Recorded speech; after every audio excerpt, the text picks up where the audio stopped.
Gentlemen, have you ever wanted to read a firearms article that's about as pleasing to look at as the Vancouver landfill? Well, look no further, because I found her. Now, if you want to have something that drags you to the end content here, this person, gonna give you a little spoiler, puts us firearm owners, legal firearm owners, on the same tier as pedophiles that she wants in the country. So if you want to find that one, stick around. So we're going to start at the top here. This is a Toronto Sun news article, not an opinion piece, not the opinion part. It's news for the Toronto area. All right. So let's start working our way down. What's in this picture? We've got an assault rifle, 2 handguns, and hundreds of rounds of ammunition were seized from an Ajax home September 10th. So I see an AR. I can understand that if she knows nothing about firearms, she might call it an assault rifle. We know it's not. 2 handguns, 1 missing slide in the barrel. So here's what we learned about handguns, gun ownership, gun control, guns and criminals, and so forth. That's pretty broad. That's a pretty broad bracket she's got there. She's put gun ownership in with criminals. That's already a problem.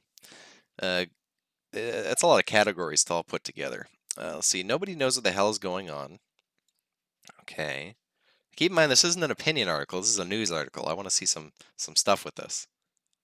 People are in love with their guns. Absolutely. Let me... oh, that's embarrassing. It's a total shit show. Okay, so we got a little bit of a separation here. So let's scroll up a little bit. I'd say the only total shit show is the crime rate of the Vancouver and Toronto area. I'd say everywhere else has got it pretty well locked down and under control.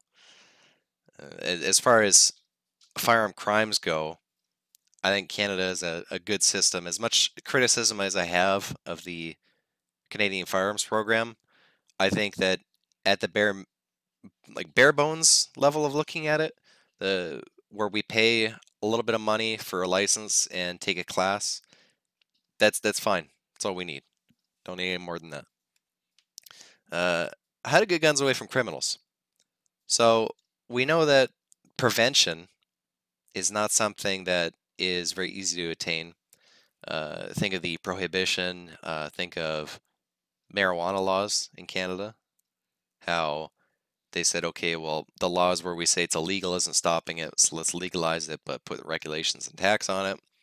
How about for firearms? Because we already have a lot of laws around them, we put more money into the reactionary portion, where the police get a lot more for anti-gang activity. I'd say that's a good idea. I wouldn't mind my tax dollars going to there instead of, say, stuff like Bill C-71. She says, nobody seems to know. Here's an important statement, though, about how to get guns away from criminals. How to get guns away from criminals. Let's see the answer.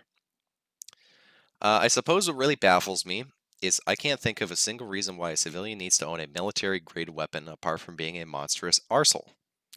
It's from Emma Brox in The Guardian. Thank you, ma'am. So, the answer of how to get guns away from criminals, nobody seems to know, is that she doesn't seem to understand that because she doesn't want something, and she doesn't need something, and it's not in her interests, that she needs to project it to other people. Other people must not want this, must not have this, must not be interested in this, because I am not. That's Emma Brox. That's her thinking, is because she doesn't understand the reasoning for it, she doesn't want it, she doesn't want you to have it. That's her solution. Let's move down a little bit here. So the fear of repeating myself, Mayor John Tory has asked repeatedly why anyone in the city of Toronto would need a gun. Why would a person need a gun? So beyond, I'd say you could separate it into 3 categories. You've got your hunters, you've got your recreational shooters, and then you've got your hunters and recreational shooters that also want to have a firearm for self-protection. That one's the legal gray area in Canada, that third one. Because while you can protect yourself, it's quite a mess for using firearms. There doesn't seem to be many answers to this question, though many thanks to the readers who want me to know I'm an idiot for asking. See, she's not an idiot for asking the question. She's an idiot for providing her answers while asking the question. Keep in mind, this is not an opinion piece. This is in the news section of Toronto Sun. You might want a handgun if you engage in target practice. Absolutely. That's as far as we got, people. Okay, so I think a lot of people would probably hunt with handguns if they wanted to in Canada, if the law allowed it to. I know that there's a lot of handgun hunting in the States because you could do it. That's as far as she gets. So you might also want a handgun if you go hiking in the woods. Might want to have something to at least defend yourself, even if it's not as effective as you want it to be from, say, a bear, moose, hungry coyotes. I don't know. Coyotes wouldn't attack you. Little pusses. But residents of rural areas wanted to argue about the rifles. That's not really the issue. The issue is guns in the big city. She's right. Firearms in rural areas are not an issue. Firearms in the urban areas are only an issue for the illegal purposes, right? She's saying that rifles aren't an issue. Let's look at our handy-dandy table 5 here. Rifles and shotguns. We had 84 in total of both the jail time illegal and the normally legal numbers. 84 for the entirety of 2017. I'd say that's not bad if we say the population of Canada is a bit over 35 million. 35 million, 84 homicides with firearms and with rifles and shotguns, not that bad. But she says the issue is guns in the big city. What do you need one for? Well, we already went over this, so I'm not going to say it again. But she's talking about the issue of illegal firearms in the big city. The ones that are ran across the border. The ones that the gangbangers are using. It's the gangs that are the issue in the city. It's not the guns. It's not the method, it's the problem. So what do you need one for? Here's 5 important things. Okay, so we're separating it here. 5 important things that we learned about the gun issue overall. So because she lives in Toronto, I think that this is still going to continue revolving around her in Toronto. I understand that. It's not a big issue. Handgun ownership is increasing across the country. So let's stop it there. Apparently that's a gun issue to her, is that legal ownership is increasing across the country. That's a good thing. That's a good thing that people are following the laws to get into whatever they want to get into. It doesn't matter that the total ownership of firearms is increasing. It's the fact that people are following the laws. That's the good thing. That's not an issue at all. But that is an important thing. Number 2, the gun registry isn't really working. So keep in mind that the gun registry is for restricted firearms is mandatory and non-restricted is optional. So it's not working.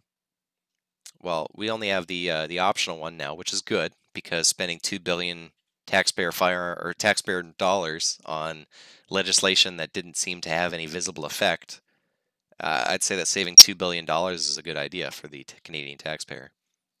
The cops point the finger at the RCMP, so she's saying that the Toronto and I guess let's say provincial police is pointing a finger at the RCMP who oversee the Canadian Firearms Program. Those guys could duke it out, but any same person will point out the wee problem, which is that a firearms license permits the owner to buy as many guns as he or she wants. Now, let's say firearms license. This is the physical AOK from the federal level saying that Rabbit from Canada can own handguns and rifles. That's the bottom line, is it saying this person is fine with owning them. It shouldn't be a problem that I can own, however many I have right now, to, oh, he wants to own 30, 50, 100. If I'm allowed to have one in the eyes of the law, I'm allowed to have 1,000. That's not the problem. The problem is people should be flagged if they're buying, say, 20 handguns in a month, and then the RCMP do, okay, we're doing a check, because they can do that. They can say, hey, we want to do a check. We'll give you to this date, and then we're going to inspect to see if you actually have these firearms and have them safely stored. All of a sudden, this person goes, oh, well, I lost 20 of them. Well, throw them in prison for a fucking lifetime. Make it something that these people are absolutely horrified of. Something that if you're breaking these laws of straw purchases and that, you're going away for a long time. Nobody wants to chance it. Maybe that'd work. Instead of these issues where, say, this woman gets caught with transporting like 20 firearms across the country, across from the United States to Canada. I wonder what sentence she's going to get. Like 5 years, maybe? I don't know. Maybe should be 25 to life for each firearm that she was bringing in to sell illegally. All right, so let's move on to number 3 here before I get stuck on this one too long. Licensed gun owners are not all good guys. Keep that in mind. Every time gun controls, that's pretty rude, isn't it?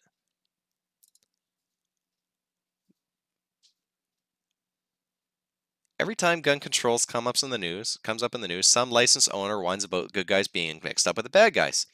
Now hold on. Let's back up for a second here.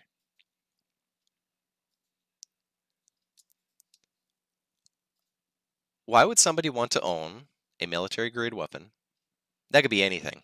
You know, grandpa's old rifle that he keeps up in the attic that he doesn't tell any about.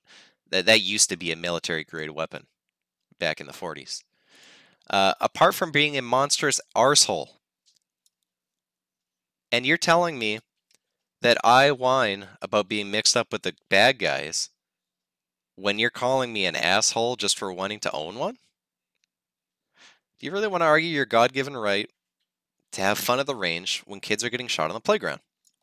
Now, I would say that some firearms crime going across the country, uh, not quite as far away as you can possibly get, but quite a large distance across the country, shouldn't affect me when I'm following the law. Now, the example she's giving is some appeal to emotion here. Kids getting shot on the playground. I know this. I know this one. This is when this fine gentleman went and hurt 2 girls on a playground in a firefight. Now, this upstanding gentleman, this Toronto area guy, do you think that he had his PAL? Do you think that he had his handgun registered? Do you think he had his authorization to transport? He was charged with 7 offenses. None of these has to do with possession of a restricted firearm unlawfully. I don't know if they're leaving that part out, or if he actually had his PAL. I'm guessing he didn't. But that's the one that she's talking about there, where she's saying, is it worth it for you to be able to have fun on your own time, following the law, when kids are getting hurt? That's what she's talking about, is this one right here. What a fine looking gentleman. So, yes, I would say that I would argue for my freedom to do something should not have anything to do with problems that other people are making across the country. Number 4. This is still the important things list. Did someone say rifles? This is from iPolitics a year ago. Firearms flooded Firearms flooded into Canada after Stephen Harper's Conservative government dismantled the federal long gun registry in 2012. Nearly 2 million rifles, shotguns, and handguns were imported for retail sale across the country over just 5 years. So let's say over 5 years, how much does 2 million more bring to the firearm-related homicides? Now keep in mind, these things are not at all directly related, okay? Just because there's 2 million more in the country doesn't mean that any increase would mean that it's because 2 million were brought into the country. So 2012 is the cutoff. Say 171 total. What happened next year?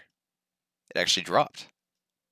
So before we get to the point where it starts going back up again, could you say that the firearm registry being dismantled actually saved lives? No, it didn't, because it doesn't have anything to do with each other, right? course I'm right. It has nothing to do with each other. It's a trend that's unrelated to wasting 2 billion taxpayer dollars. Let's go back here before I waste any more time on that. The police have said that shotguns came back in force with criminals after the long gun register was abolished. Extrapolate it well. Now, this is a news article. She better be doing the extrapolations for us instead of doing this opinion piece and telling us to do our own research. But I will humor her and do my own research. So say rifle and shotgun, sawed-off rifle and shotgun, 2012. Did it increase? A little bit. 2015 it actually increased a little bit more. You can't take your statistics from a couple years. You have to go over a very broad example, a very broad sample to take your reasonings for. So let's keep going down here.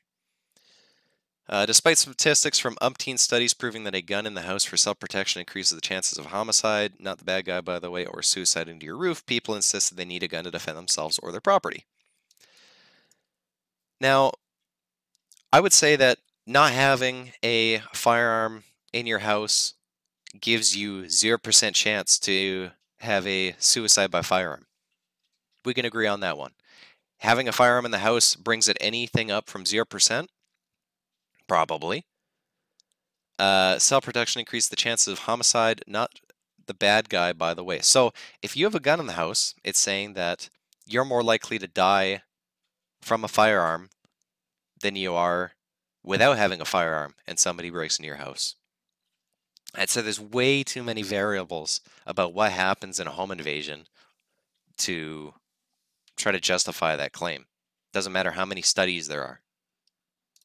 Here's a question. How do you keep a gun in the house and obey the laws about storage? You know, unloaded, rendered inoperable by a locking device or whatever behind a secure locked door, not near ammunition, etc. How does all that work? Do you ask the crazed, bloodthirsty, home invasion individual to hang on a minute while you get your weapon organized? Well, keep in mind that you can have your ammunition sitting in, say, some ammo can, and you have your rifle locked in your stack on cabinet, and that's good enough storage. Do you ask the crazed, bloodthirsty home invasion individual to hang on a minute as you throw your key into your safe, grab it, load the magazine? Okay. Let's ask a different question. Do you ask the crazed, bloodthirsty home invasion individual to hang on a minute while you dial 911 and wait? Some people just want to be able to put their lives in their own hands. Not necessarily instead of the police, but maybe before the police get there. And nothing wrong with that. Now we're getting to the bread and butter of what I just conned you into listening through the whole thing for. We need a change in the culture. We need gun ownership to be right up there with drunk driving and child brides for popularity. Whoa, hang on. We need gun ownership to be right up there with drunk drivers and pedophiles for popularity. Does that one upset you guys a little bit? How our friend here, Liz Braun, says that she wants about as many of us in the country, legal firearms owners, as pedophiles. I'd say that a few more people would disagree with that one. I don't know of anybody out there who says that firearm owners are just as wanted as pedophiles in the country. That one's a little bit upsetting, Liz Braun. I would say that in your tier list, you should have quite a few people separating us before you get to getting us that close. Amen to that, she says. As our mayor told the National Post that after the Danforth shooting, guns are too readily available for far too many people. Now, I don't know if he means guns that are legal are too readily available for too many people in the legal sense, where I can go out and buy an SKS from Cabela's in 15 minutes right now if I wanted to. Or if he means guns are too readily available for far too many people in that they are not putting resources to the proper ways to stop illegal firearms, illegally imported, getting into the people, like possibly this gentleman here for illegal purposes. I'd say that the issue is more for these people than for us. I want to hear what you guys have to say about this one.